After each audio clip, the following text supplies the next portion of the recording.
बरसों पुराने गांव कालापुर। गांव के बाहर की टूटी फूटी हवेली को सब भूतिया हवेली कहते थे। लोग कहते थे कि वहां रात को चीखें सुनाई देती हैं। एक रात गांव में एक अजनबी आया, उसका नाम था विराट। उसने गांव के बूढ़े सरपंच रघुनाथ बाबा से पूछा, इस गांव में रात को डर कैसा है?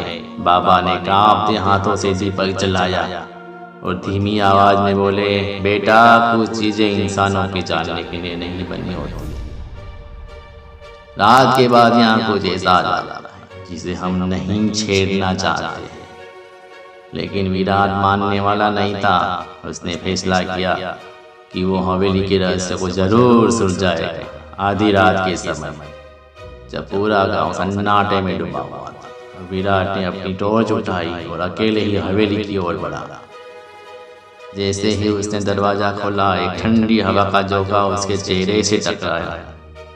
अंदर जाते ही उसे दीवारों पर अजीब आकृतियां दिखी, जैसे किसी ने खून से चित्र बनाए। अचानक उसे लगा कि कोई उसकी गर्दन के पास सांस ले रहा। उसने तुरंत मुड़कर देखा, पर वहां कुछ नहीं था।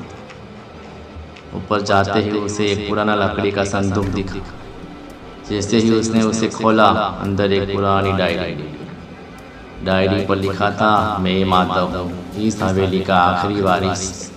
अगर कोई अब पढ़ रहा है तो समझ लो कि माँ में मारा गया हूँ। यहाँ कोई है जो इंसान नहीं है। अगला पन्ना खून से लथपथ था, लेकिन एक शब्द साफ लिखा था, नजर मत मिलाना। तभी पीछे से किसी ने विराट के कंधे पर हाथ रखा।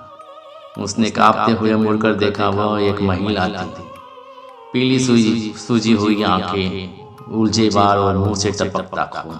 वो जोर से चिल्लाई, तूने मुझे देख लिया, अब नहीं बचेगा। विराट के पैरों के नीचे की जमीन जैसे खिसक गई। महिला हवा में तैरती हुई उसके करीब आने लगी। विराट ने दौड़ लगाई, लेकिन हवेली का दरवाजा अपने आप बंद हो गया। चारों ओर से हंसी की भयानक आवाजें आने लगी।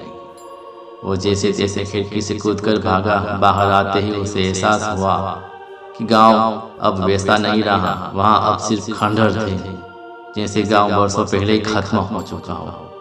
तभी रघुनाथ बाबा की आवाज़ सुनाई देती है, तू बहुत बड़ी भूल कर चुका है बेटा, अब यह तेरा भी अंत है। विराट का सर घूमने लगा। उसे समझ नहीं आया कि जो कुछ भी हुआ वो सपना था या हकीकत। और अगले ही दिन गांव में एक और नई कहानी जुड़ गई। एक और यात्री हवेली में गया।